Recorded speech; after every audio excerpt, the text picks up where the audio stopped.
Hey there, I'm a boxing guy in a really oddly lit room, and I'm going to give you my thoughts on the first Zuffa Boxing card. If you like boxing content or you're just getting into boxing, check out my channel. I think it's pretty cool.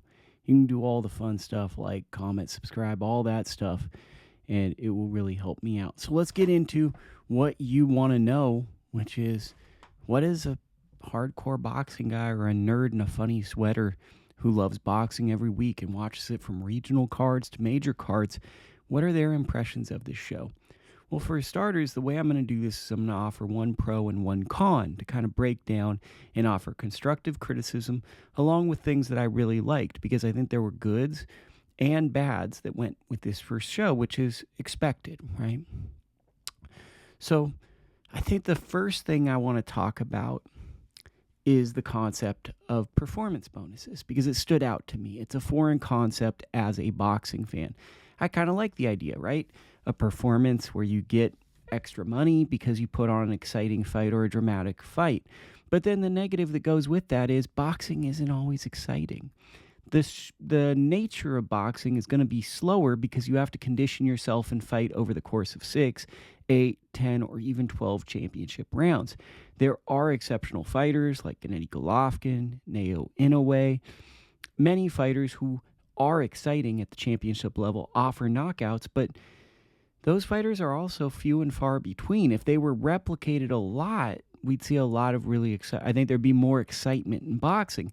So while I like the idea of performance bonuses to incentivize really exciting action-packed fights, I also think that there's a cultural disconnect, because there's going to be nights where there's going to be no knockouts, or I think as MMA fans who might enter this say stoppages, and there's going to be fights where people are going to be more cautious, because in boxing traditionally losses really affect your career or change the circumstances in which you are moved and developed as a fighter. A big thing in boxing is the investment in a fighter.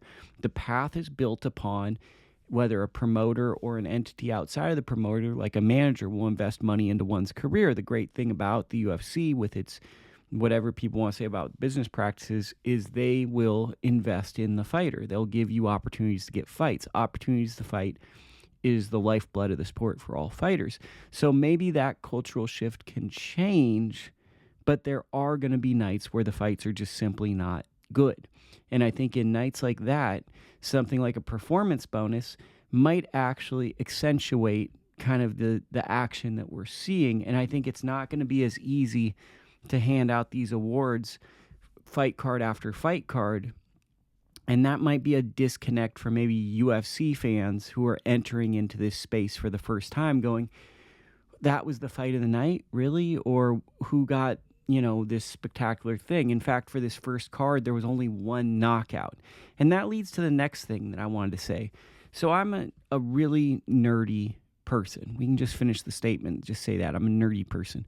But through my perception of watching every single fight live from 2:30 Pacific Standard Time till about 9:30 at night, and then going to another fight card that I watched after, I thought that the two most impressive fighters that really stood out to me were Troy Nash Jr. and Robert Merriweather. They were the first two fighters on the card. I'd also like to shout out Omar Trinidad, who gave a good performance. And then in the opener, I thought Julian Rodriguez's win over Kane Sandoval was good. It was a high intensity fight. It's kind of a classic notion when, a lot is on the line, like what I spoke to, even though their styles say this is going to be like a back and forth action-packed fight of the year. There's a lot at stake, and they're both very talented, and it might not lead to that Gotti Ward, Brandon Rios, Mike Alvarado type fight. Felt as though the card as it went on slowed down. Misael Rodriguez versus Austin Deanda. Though the records looked good on paper, Deanda had, I believe they said, no amateur fights or very little. Misael Rodriguez has been slow to move as a pro, but he's a Mexican Olympian. There's a big gap there. And typically, if that was a co-feature on many traditional boxing cards, that would get criticism, or that would be looked at as maybe more of a showcase fight. Callum Walsh fought Carlos Ocampo. And to be perfectly and brutally honest, it was the worst performance from a fringe contender against Ocampo, who's kind of served as a gatekeeper, getting stopped twice by Earl Spence Jr. and Tim Tszyu. You could compare this performance to Sebastian Fundora, but even Fundora was pretty dominant in that win. The problem with Walsh in this fight was he showed vulnerabilities against a fighter who other fighters who now are champions or been at championship level didn't show the same vulnerabilities. He got dropped. You could say it was close to a slip, but it still was cautionary, and it felt like they were closer to being at the same level than they weren't. And what Walsh got away with was he's probably in better shape, more athletic, and had better hand speed, timing, and stuff like that. It didn't feel like there was a massive talent gap. It felt like the intangibles were what won him this fight. And that was your main event fight.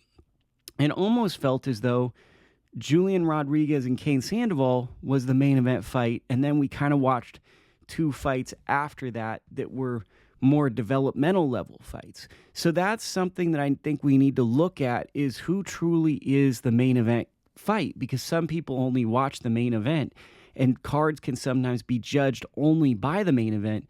And for me, the two fighters that stood out the most were the first two fighters that fought on the card. Now let's go to a good positive. A positive was the pacing of the card. Just straight through fights. I loved that. There was no go to the desk. There's no need for any of this. It's moving quickly. I love that. I think that they need to expand on that. Keep going. Just fight, fight, fight. I love that approach. Now, the one thing that I did notice was the cultural norms. And what I mean by the cultural norms is the bubble-like appearance. I think the venue, from what I saw, is really cool for fight fans. But we have to figure out what the atmosphere of this arena is going to be, because it reminded me a lot of the Top Rank bubble. And sometimes in boxing, and I'm not as familiar with UFC, but I'd assume in MMA and UFC, the atmosphere of the crowd is a big part of this. And in the main event, maybe there was a bit of atmosphere for Walsh or for some of the fighters, but it really lacked kind of that feel of people chanting. I compare it to Jose Tito Sanchez, who got a win on DAZN on a card by Paco Presents Boxing that same night in Long Beach. And in that card, it might not have the notoriety or even the level of production, but what it did have was people in the crowd chanting Tito's name. And though Tito separated and looked like a much higher level fighter than the fighter he fought, there was a level of drama and intensity that led from the crowd's interaction. I'd like to see the crowd more a factor in these Zuffa fights as they move forward. Narratives, that's a positive for Zuffa Boxing. I think the fact that, because everyone has an interesting story, right? So if you sit down with every single fighter, there's probably a fascinating thing about them. And I think they did a fantastic job at telling stories of people who would normally not get their story told. And they didn't really make it A and B side fights, even when there might have been an A and B side fight. I thought it was great to watch fights in which we learned about both fighters, and then maybe you create an attachment, and then you see how the fight plays out. That's wonderful. The downside was narratives also, where we're trying to we're hearing things in fights, especially in the main event, where the fight felt very competitive. And at times it felt as though Walsh now is being put in a position where he hasn't really earned his spot. Maybe he's earned it by notoriety, fame, and all that. But in terms of professional achievement, I mean, he hasn't achieved the same as Julian Rodriguez, or he hasn't achieved Olympic success as Misael Rodriguez, but he is the person that's front and center for this card. So when he's having a performance that doesn't really meet what I would say most boxing fans' standard of a elite level performance against Carlos Ocampo, who we believe is at a certain level, and he was kind of a style that favors Walsh, comes forward, is open a lot. I didn't hear enough about concerns. So maybe it's just the first broadcast. Maybe it's just what it will be. But I would like to hear a little bit more of what fighters need to improve on. And it made me miss Tim Bradley a lot, because that, I feel like, is what Tim Bradley brought to the Top Rank, especially the undercard fights, but really in main event fights. Tim would say when he expected more, and there was a higher expectation. And I felt like this was a bit too general and a bit too positive, which could be part of what opening telecast is. But that kind of turned me off a little bit because it felt as though what I was watching wasn't what was being told to me. And then it makes me not listen to the telecast as much. Maybe I'm just, a nerd, and maybe that's not something that other people feel. Please, in the comments, let me know if you think that.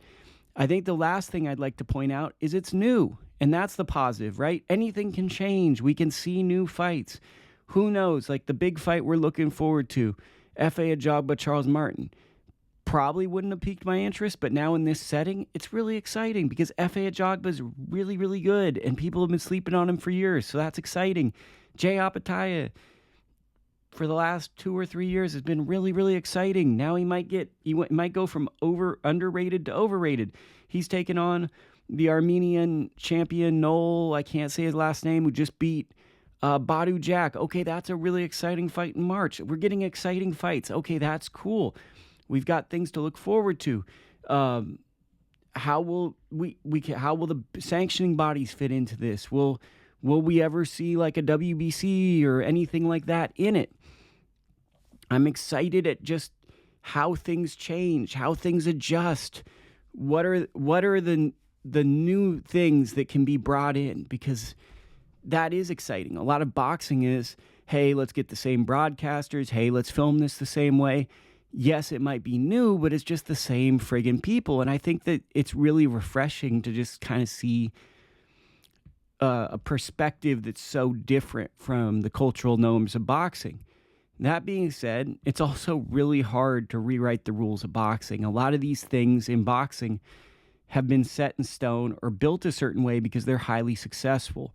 So while it is new, I also think that it's hard to present something as we're going to do something new when boxing's been around for so long and basically everything has been done before to a certain extent. So I think that part of the issue with the first show is the idea of this is the new thing, this is going to change the game. And, it was a quality regional level fight card. That's what this was. But it was exciting, and it had a lot of good prospects, and it had really good production and really good talent. That's something for me. But I'm curious to see if this is the direction they go, if there's going to be more like Jay Apataya fights, if there's going to be bigger names that are brought in the mix. I'm curious to see that, and I'm curious to see how they evolve, if there's lower tier shows, that scared me, or higher tier shows.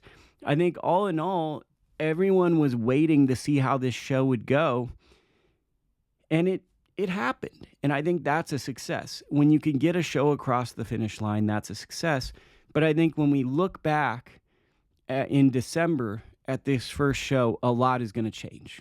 There's going to be a lot that changes, and I think it's not going to be as simple as people think when you look at it as like, this entering boxing is a very niche sport full of a lot of people who view themselves as boxing guy because their friends don't watch boxing and they refer to one person.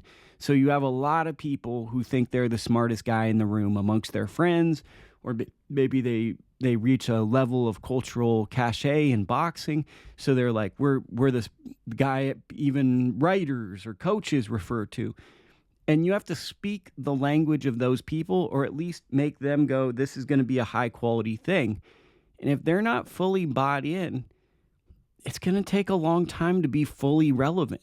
So I think it's going to be interesting to seeing how this show adapts, how it grows over time, and how it impacts boxing, and also outside of boxing. Does it grow the sport?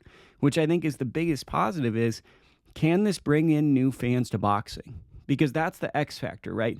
Maybe the people that love boxing right now, they'll always be here, or maybe they've been unhelpful in growing the sport. Maybe they're part of the problem, and maybe we need a new audience who's more enthusiastic to check out this sport. Maybe this can do it. As of right now, I think it was an optimistic start. I just hope to see a few young guys, like who I pointed out, Troy Nash Jr., Robert Merriweather. Those are guys that I'd like to see on the main card by the end of the year. Guys that can organically grow in the company, because I think that's where boxing's hurting right now, is we're not seeing the building of young fighters as much, and that's where they can really shine. They can shine in telling stories, but they can shine in the activity, and they can shine in the ability to keep young fighters active and to really show at a high level with professional broadcasters the growth and development and maturity of a great young fighter. Let me know in the comments what you think of my thoughts. Are they fair, or am I too harsh, or am I too kind? Let me know.